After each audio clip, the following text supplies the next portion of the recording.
Hello and welcome to week 2 of the Collegian Vlog. My name is Tim Everson and I am the sports editor here at the K-State Collegian, and I am here. This is Andrew Hammond, the lead football writer for the K-State Collegian. And we're here to break down K-State sports, especially K-State football this week as they head down to San Antonio to take on the Roadrunners of UTSA, University of Texas, San Antonio, of course, and heading back down to San Antonio, back down to the Alamo. That's something that K-Staters don't forget. What's so special about the Alamo and San Antonio for K-State fans? Currently 0-2 in the Alamo Dome. Of course, the 1998 Alamo Bowl against Purdue, where they lost, I believe it was 37-34, late Drew Brees touchdown. And then just this, really, 9 months ago, a little over 9 months ago, we had the Alamo Bowl, the 2015 Alamo Bowl, where UCLA had a 31-6 lead. Kansas State storms all the way back, but they ended up losing that game. So it's interesting. You go into a place that you've just lost and you've suffered a major loss before, albeit it's about 17 years ago or so, and now all of a sudden you're... Yeah, and it's just kind of like, really, we have to go back here? But it's just, to me, it's a weird game. It's an 11 o'clock kickoff. You're in a dome, which I know everybody's like, well, they play football in domes, but in college, it's very rare. And you're playing against a team that you really don't know much about. But the way they play like a lot of teams that you're going to be seeing in the Big 12. Basically, all the teams you're going to be seeing in the Big 12. Yeah. The Roadrunners, it's a weird game on the schedule. Like Andrew said, Bill Snyder usually doesn't like to schedule non-conference road games at all. He's just not a huge fan of putting his team through that, but especially a team that's not even a Power 5 conference, a relatively new program, has only been in the FBS for 5 years now under head coach Larry Coker, who has built this team from the ground up after his stint at Miami winning that national title back in 2001. But before we get into all of the Roadrunner information that I know that you are just dying to hear, first of all, let's talk about the press conference and last week's game against South Dakota, because there's been some change-ups in the roster. What can you tell us about that? Well, it will be Joe Huebner starting for the Wildcats, and I believe his first ever start. Exactly. And going back to that game against South Dakota, the Wildcats won 34-0, and all of a sudden, for maybe the last 4 or 5 months, we're talking about the quarterback controversy. Who's going to start that first series? Who's going to start that first game against South Dakota? We thought it would be Jesse Ertz. Well, about a play or so into the game, he gets tackled on a quarterback keeper, and all of a sudden, he's limping. Second play, it's a handoff. You could tell he had really no power to really walk or do anything, and all of a sudden, he's out on that third play, and Joe Huebner comes in, and they haven't really said what specifically happened to him, but we do know for a fact that it is a very significant knee injury, and he will be out for a significant amount of time. Yeah, it really is heartbreaking. The kid gets named starter literally days before that Tuesday, before the game starts. He gets out there after the first offensive series that was supposed to open the game was taken away by a Morgan Burns 100-yard touchdown return. Gets out there, standard, just quarterback keeper, nothing crazy, especially with Bill Snyder's offense, something that he does all the time. And if you've seen the pictures, knees should not turn like that. No. Ever. And so now Joe Huebner comes in, big shoes to fill. He came in, had a pretty decent day, threw for over 100 yards, ran for roughly 30. Like I said in my column from earlier this week, he threw some nice balls that were dropped, and he threw some ugly ones that were caught. Yeah. So he's all over the place. But there's the unknown, I think, offers kind of an intriguing way to look at this, especially with the first start. Yeah, and the thing is, a lot of the fan base, whether it's on a message board, whether it's social media, whether you're just talking to somebody here on campus or in and around Manhattan, is this the long-term solution, or are we going to be seeing Alex Delton play soon? Because I know you've been hearing it, I've been hearing it. Honestly, I would say at this point, we're probably looking at This is really a test for Joe Huebner. This is a kind of a litmus test of, can he be the guy? How long is that leash going to be? And if not, then if it's Alex Delton, you're throwing freshman right into the fire on the road in a very, I want to say, rough environment, but in a dome where that fan base is going to be jacked because not many Power 5 teams come through there. So this is going to be very interesting. UTSA will also be having their orange out. So they want, of course, have the whole dome packed with fans with that UTSA orange. Another thing that we kind of, I know it's not going to be pretty to look at on TV. No doubt about that. But another thing that Coach kind of brought up in the press conference, personnel-wise, the senior safety Dante Barnett went down in that game too with what seemed like a shoulder injury, and senior cornerback Danzo McDaniel never made an appearance. And he was asked about that, and what did Coach have to say about their status going into this next week? He didn't say absolutely anything about it, which is typical and classic Bill Snyder, which we all come to know and love. But, I mean, I think it's a good thing. I mean, you're going up against a team in UT San Antonio that just faced a team in Arizona that had guys injured and suspended all over the place on defense, so they were able to expose that. So if I'm Coach Bill Snyder, I'm not saying anything. I'm not tipping my hand. They'll have to essentially wait for warm-ups to see if these guys are good to go, if McDaniel is going to play, if Barnett, who really just, it was a stinger of a hit, if he's going to be able to play. So, I mean, I see nothing wrong with Bill Snyder keeping his cards close to the vest, especially facing against an up-tempo team. And, you know, if word gets out about this, future opponents are going to kind of keep that in mind and kind of keep some notes about that. Exactly. Well, that's going to be our first segment of the day. We'll be right back. We send Andrew and I behind enemy lines to talk about the Roadrunners of UT San Antonio. We'll be right back. Hello and welcome back. I'm Tim Everson, this is Andrew Hammond, and this is the K-State Collegian Sports video blog, and we're going to go behind enemy lines to talk about the Roadrunners of UT San Antonio, K-State's upcoming opponent for this Saturday's game. Andrew, Coach Snyder talked about kind of how this team is different than how K-State, but also how they're kind of similar in a way. Talk about that a little bit. Well, they have a lot of youth, and that's one thing that Coach Snyder talked about in his press conference. But they're different, but in a way, they remind me of what they'll see in the Big 12. They play the up-tempo, or they call it the tempo offense. It's basically a no-huddle, fast-moving offense that they're going to see from basically everybody in the Big 12. So it's a good opportunity for K-State to kind of see what future opponents are going to do. They have a lot of questions on their side of the football. We really don't know much about them as far as what they can kind of bring to the table. They're a tough team.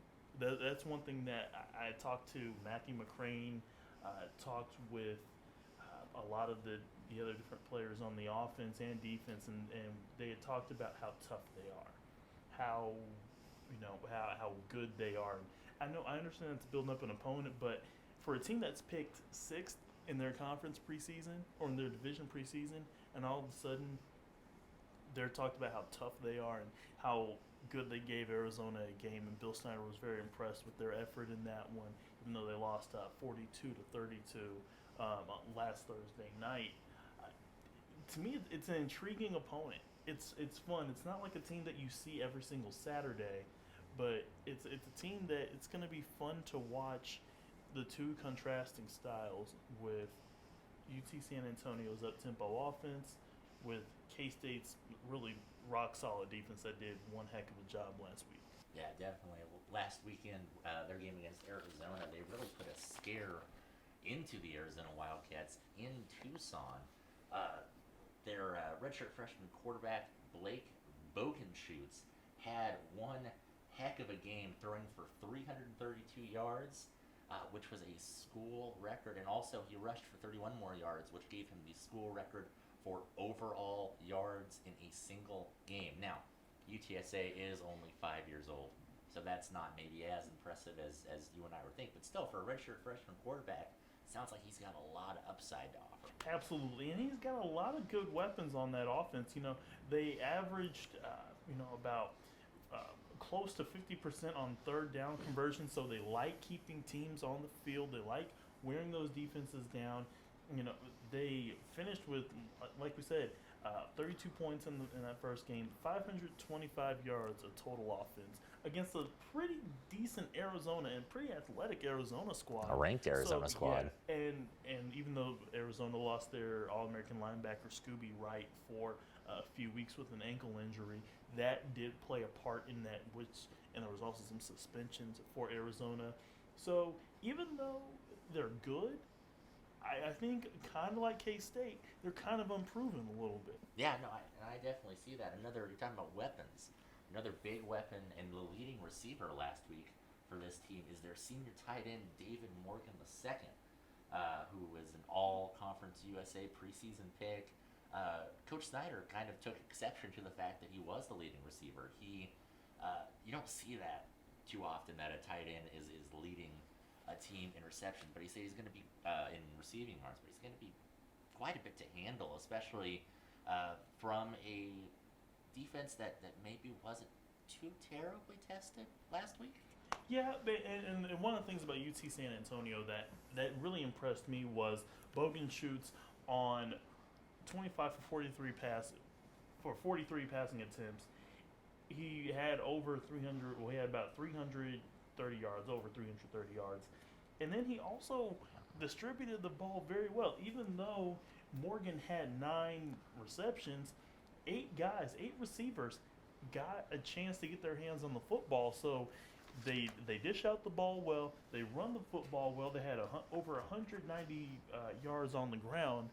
This offense can move, and if K-State, has a few guys banged up and is going to have a lot of young guys on this defense that haven't seen an up-tempo offense, maybe they've seen it in a practice, but you're going to get it in game speed on the road against a team that's going to be juiced to play in their own home park. Once again, that's what makes this game so intriguing. Yeah, for sure. All right, we're going to be right back once again to talk about what we think is right and wrong about this K-State team. Again, I'm Tim Muchin. This is Andrew Hammond. We'll see you here in a second. Hello and welcome back. We're now going to dive right into our right or wrong segment. It's our first reoccurring segment. Hopefully more of those later to come. But basically we're going to lay out pretty much just some phrases that have to do with this K-State football team, and Andrew and I are going to decide whether they're right or whether they are wrong. The first one that we're going to attack, Joe Huebner, the K-State junior quarterback, is the right choice for K-State going forward at the quarterback position. Andrew, right or wrong? Absolutely right. I think that this is where you need it to go. You technically put a red shirt on Alex Delton, and all of a sudden you burn it within the first series. Now either you go with Delton from here on out, or you go with the incumbent who's been there, who's played in games, in Joe Huebner. Have that experience out on the field. The guys believe in him. I had a chance to talk with Dalton Reisner on Tuesday. He says we believe in Joe, and if that O-line believes in him, then you've got to go. And I got to agree. It's definitely right, especially for this game, but I don't think that it's right maybe for the next game. It all depends on how he does here. If he puts up a solid performance, then yeah, we need to keep him in. However, all eyes are going to be on him to see how he does, and if maybe he's going to hit some bumps, and if he's not really picking it up, why not try the young guy who has been proven that there's so much upside there. Yeah, absolutely, and I like Alex Delton. I think everybody around the K-State program likes Alex Delton, but you don't want to put a freshman, especially on the road, in that type of atmosphere. Now, here's my thing to you. How long is Joe Huebner's leash? I would say, honestly, if he's struggling in that first half, personally, I think that you try something else. Maybe not take him out for the entire game, but see if putting Delton in for a series adds a spark. I mean, I don't think that anything needs to be written in stone here. I just think that the coaches need to be open-minded as far as ways to get this offense going, which they might have problems with considering what we've seen so far. Absolutely. All right, we're going to move into our second topic. The secondary is doomed if Dante Barnett and Danzel McDaniel don't return soon. Is that right or is that wrong? Wrong. Wrong, wrong, wrong, wrong, wrong. And why? Well, I look at UT San Antonio, and yeah, are they good? Yes. Are they definitely the epitome of an up-tempo team, can push the ball, can take advantage of those matchup issues? Absolutely. However, they have not, this season, they have not faced a front seven like K-State.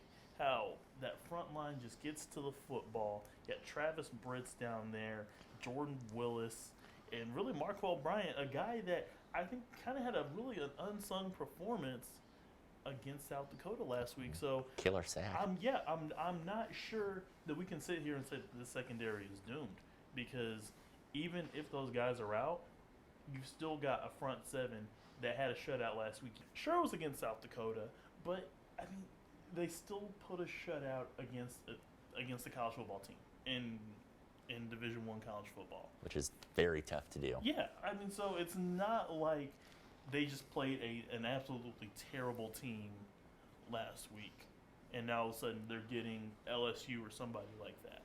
Yeah. These guys can still put it together. So I'm not really worried about the secondary. Now, over time, once you get into the Oklahoma States of the world, the TCUs, the Baylors, if those guys aren't there, then yeah, I might be a little worried. But after a team pitches the shutout and we're sitting there talking about secondary issues, I'm not worried at all. Yeah, I got to agree with you. I don't think that it's a huge issue, especially for this upcoming game.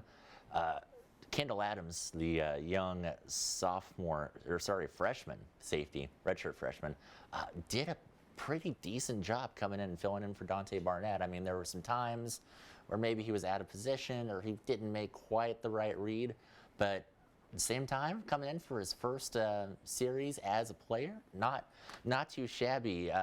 Donnie Starks and Nate Jackson both kind of filled in at that Danzel McDaniel role, and also Kareem Moore came in, also had a pretty decent performance. So I think that there are guys, we talked about this, there are young guys everywhere on this team that are just talent-laden but raw.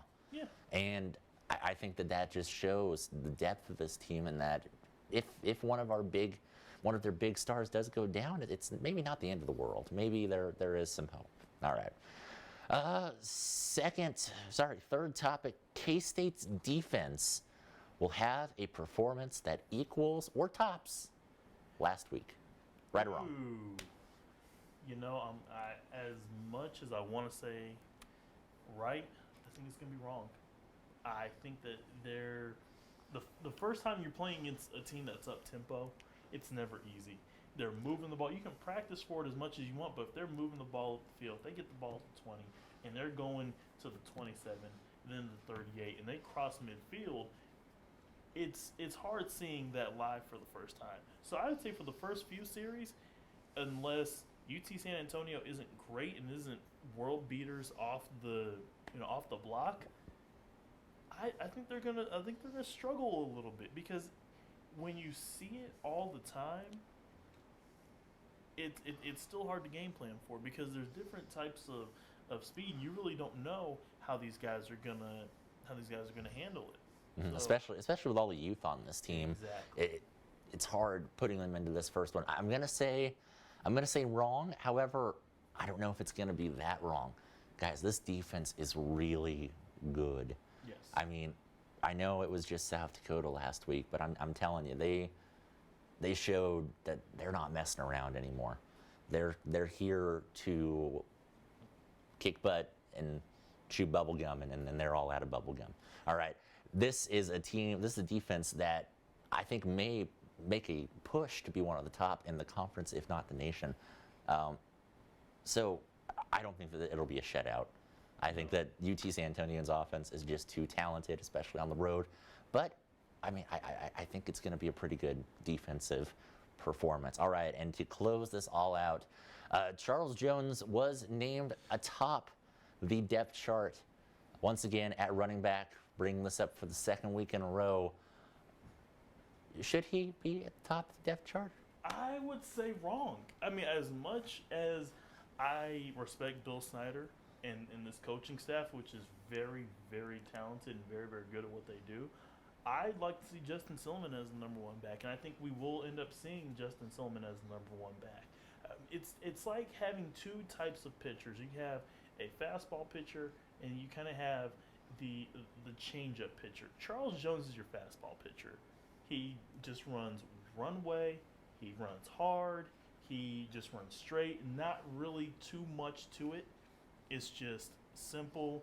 And he's great in the short yardage game. That's one thing I like about Charles Jones. He's great in the short yardage, getting those 2-3 extra yards you need.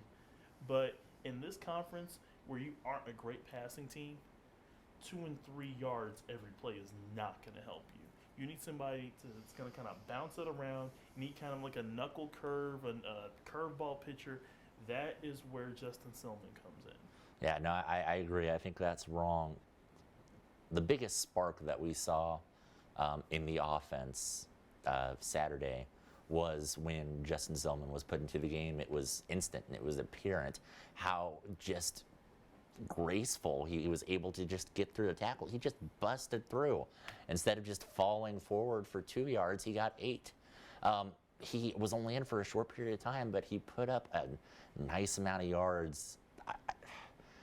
I understand the coaches wanting to keep Jones up on the depth chart. He's obviously showing something in practice, or Silliman isn't, that's keeping him there. Plus, he has the experience, which Snyder is a huge proponent of rewarding that experience. Yeah, exactly, with all the young guys. However, there comes a time where you got to leave get out of the new world if you can't lend a hand, to quote Bob Dylan, because the times, they are a changing. So, but seriously though, Silliman's the future. Yeah. Get him the ball. # free Justin Silliman. I did notice that. A lot of people were with the free Justin Silliman hashtag, which is, we keep it current, social media, it. Anyway, we're going to be right back for a new segment that I'm not going to ruin right here. You have to stick around. We'll be right back. All right, and welcome back. We're going to hit up a new segment this week that I like to call You're Ruining Sports. Stop. Now, for those of you who may be unaware, last week during the K-State 34-0 victory over South Dakota, the halftime show by the K-State marching band caused a wee bit of a controversy. Really? Some would call it. Explain that to us. Some would call it a firestorm. Oh, ooh. Yeah, I know. Ooh, controversy. Yeah. What did the band do? I have no idea.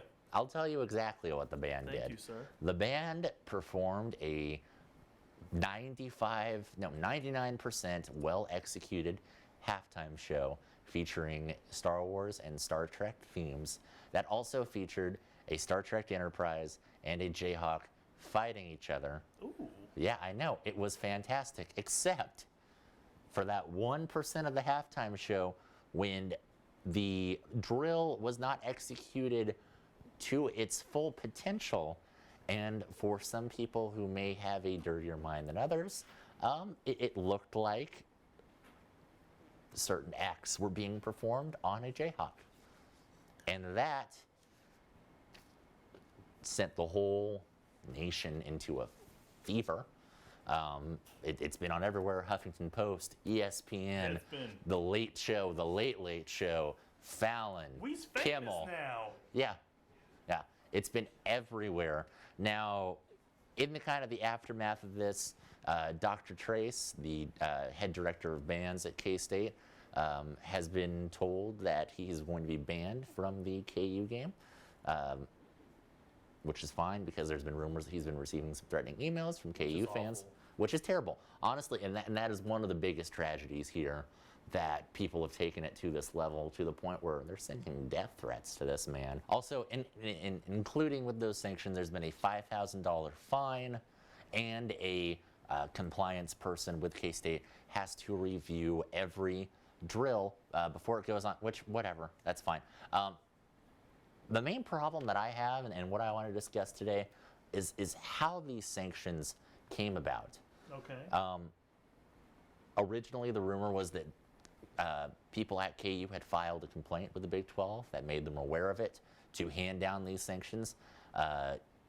President Schultz, in his letter, mentioned a complaint from KU. He sent out a letter to all band members. Since that time, everyone has denied that KU has anything to do with this, except for the Jayhawk, the unfortunate Jayhawk, who is in recovery right now. And if you could send your prayers, that'd be great. But since all those allegations were denied, it's been kind of up in the air where they came from. The thing that John Curry said in his press conference on Tuesday is that they came down from the Big 12, not for the fact that they looked like they performed a sexual act on a mascot, but because of the fact that they used the mascot itself in the halftime show, which apparently is unsportsmanlike now. Can we just go ahead and lay this out on the table? Lay it out. It's a fake bird. And that says a lot. Look, my problem with this is why are we ruining everything that's good about college football? Why? Why are we taking away all of the great rivalries and fun just kind of poking between teams that in schools that have been doing this for years upon years? Look, Texas A&M in their fight song, in the Aggie War Hymn, talks about sawing the University of Texas mascots' horns off. Of course, they're called them varsity, but that's obvious who they're talking about. KU. They dedicate the whole song to them. Exactly. Yeah. KU. In their I'm a Jayhawk talks about making all of like the Big 8 mascots weep and wail. We make fun of each other.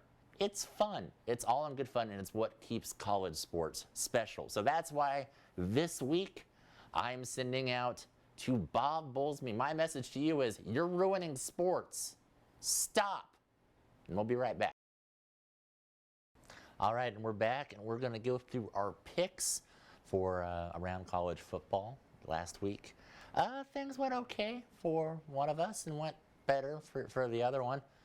I'm not going to say who, but he's smiling like an idiot into the camera right now. Wow. We're just going to do that today, all right? Yeah, I'm sorry. I'm kidding. I'm I kidding. went 6-1 last week with, what was the game that cost me? Yeah, I don't think anybody cares. Yeah, it was that Arizona State Texas A&M game. About that. I still did better than him, but you were at 5-2. I was a Hail Mary away from being 6-1. You were a Hail Mary away from being 5-2. Actually, it's not a Hail Mary. Get it right. It's a Hail Joseph Smith. Very true. Very true. Okay. So this week, to start off our slate, we have the Iowa Hawkeyes heading into the Iowa State Cyclones, heading into Ames, the Cy-Hawk battle. Who you got? This game is always interesting because you really don't know what to expect. I mean, they say throw out the record book.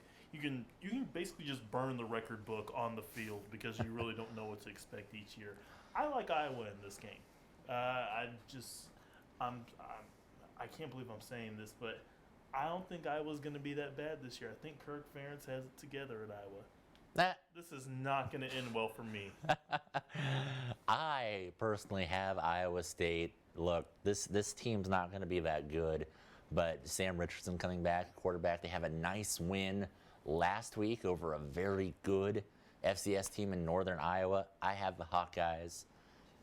And we're going to go on to the second game. It's Oklahoma at Tennessee, a top 25 matchup. And personally, as I like to think of it, the battle of the two most irritating fight songs that have ever been written. You don't like Rocky Top? I like Rocky Top fine, but What? they play it over and over again. So, I don't care. All right. Who you got? Oklahoma at Tennessee. Rocky Top, you'll always be home sweet home to me, but I'm taking Oklahoma in this one. The Sooners. All right. I have to agree with you. I do. I'm blaming you. You know, if Tennessee wins, I'm blaming you for this. Well, we're both going down anyway. So, Sweet. Yeah, no, I got Oklahoma. Baker Mayfield getting another kind of week under his belt. This Oklahoma defense is decent. They had a little trouble with Akron to start off with, but really, hit it hard in the second half and really blew them out. I think Tennessee's a little overrated. I wouldn't call Tennessee overrated. I think that this is one of those games that Tennessee's supposed to be improved this year. They're supposed to be that breakout team in America this year. It's down to it. It's down to that moment. Can they actually live up to those expectations and defeat what some would call a sleeper for the college football playoff in Oklahoma? Yeah, no, very true. All right, the other marquee matchup, some would call the biggest matchup of possibly the entire season, in Oregon heading over to East Lansing to take on Michigan State. Who you got? You got the Ducks or you got the Spartans? I like Sparty in this one. I think it's going to be a lot bigger than most people expect. Vernon Adams, the new Oregon quarterback, he's coming in. He's 2 games into his career at Oregon, which is basically going to be just 1 year since he's a graduate transfer.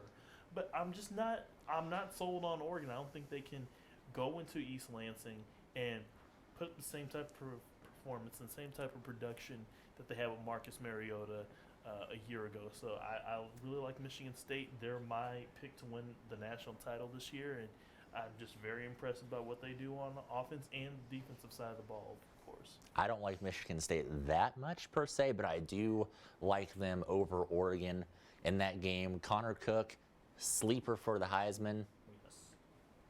Count me on that. And this Oregon team, there's a lot of unknowns, especially at quarterback. I mean, they got athletic freaks everywhere. They always do that, but I don't know if this defense is quite where it has been. They gave up a lot of yards to Eastern Washington, even in a blowout of sorts. Willingly, you give up 40+ points. Yeah, it was just kind of go. All right. Like you win by 20. That's fine. But at the same time, dude, they're an FCS team and you're Oregon. Yeah. Alrighty. A little SEC matchup. Is this the first SEC conference game of the year? Yeah. First of many. First of many. Oh, well, I hope they have not just this one. This one isn't too intriguing, but LSU is heading down to Starksville to take on Mississippi State. You got the Tigers or you got the Dogs in this one? I like LSU in this one. I like Dak Prescott, the Ole Miss or the Mississippi State quarterback, but I'm just not sure that defensively that I'm sold on them to do anything big as far as pulling off another upset. Because in some ways this would be considered an upset, but I really like LSU winning this game. Have we just as a country forgotten about Dak Prescott? Because it seems like that's the case. It seems like last year, Heisman contention, Michigan. Could have won the Heisman. Huh? Could have won. Could have if they would have stayed undefeated. Mississippi State rose to the number 1 ranking was that the first time in school history? Yeah, which I still can't believe. Yeah, I mean, sure, it was all because of schedule or whatnot. I don't think any people should be talking about this Mississippi State team a little more than they are. LSU, they got their game canceled last week against McNeese State due to weather. So this will be their first game of the year. And Mississippi State already got their win last week. I like the Bulldogs to pull an upset off at home. Alrighty, speaking of the Fighting Mormons that we mentioned a little bit earlier, we got Boise State, who is ranked, coming in to Provo to take on BYU. Who you got? There's no other road team I trust in a non-conference game more than Boise State. I like Boise State. I think by, I'd say, a touchdown and some change. Ooh, and some change. BYU started a freshman quarterback. Yeah. BYU started a freshman quarterback against a top 15, top 10 defense. And that's exactly my reason why I'm also going with the Broncos. Taysom Hill out for the season, terrible injury. It happens to too many quarterbacks. I mean, we saw it here with Jesse Ertz. I think the magic might be gone. Yeah. So I like Boise State at BYU. And to wrap it all up, it's kind of a slow week as far as the number of quality games are concerned. But we got an FCS matchup that I found intriguing for some reason. Okay. And Villanova heading up to New York and taking on Fordham. Is this basketball season already started? It is not. Jay Wright will not be coaching this team. Jay Wright is not going to let me down in this game. Probably not. But he's not going to. Where I could see an awesome Jay Wright suit, which is. I like Fordham. Want to know why? Why? Because I just picked Fordham because they're at home. That's why. Well, and that's 7 blocks of granite. hey. Vince Lombardi. There That's we all go. I can give you when it comes to Fordham. So That's 2 more than I knew. So I like Villanova. They're number 2 team in the country. Apparently they're good. And yeah. Look at the expert analysis you can get from the FCS. Yeah, we don't cover them need often. Jackets. All right. That's how good we are. That's our picks. We're going to roll into our game day preview section. All right. And then we're going to wrap this all up. Andrew, player to watch going into this game. Who is it and why? It's Joe Huebner. It's make no mistake about it. He's making his first ever start, whether it's high school or college. All eyes are going to be on him. Is he playing for his job? Bill Snyder has said basically, he said Joe is our guy. But can we really trust that? With a very vanilla offense, we really don't know what we're going to expect out of Joe Huebner. So the ball's in his court, and he's the player to watch. My player to watch is going to be Deontay Burton. Yes, Joe Huebner, it's very interesting to see what he can do, but he needs people to catch the ball. Will he take the next step after a really decent performance last week, including a very fine touchdown pass thrown by Joe Huebner? I want to see if they both, as a unit, can make the next step to really show that K-State's working towards something on offense. All right, now it's time for the big moment. Who you got? K-State at UTSA, and what is your score prediction? 31-13 K-State over San Antonio. Oh, man. All right, I'm going to have to go a little bit more than that. I'm going to go with 35-21. I think the K-State's defense may have a little bit of struggle here. They've had some success on special teams at UTSA. Maybe something slips out there, but in the end, K-State's talent and experience in the positions that matter out there prevail over the Roadrunners. Give me K-State. And I think that's it. That's all we got. For Andrew Hammond, I'm Tim Everson. Check us out next week. We will be back, and we will be previewing Louisiana Tech. All right, have a good night and have a good sports weekend.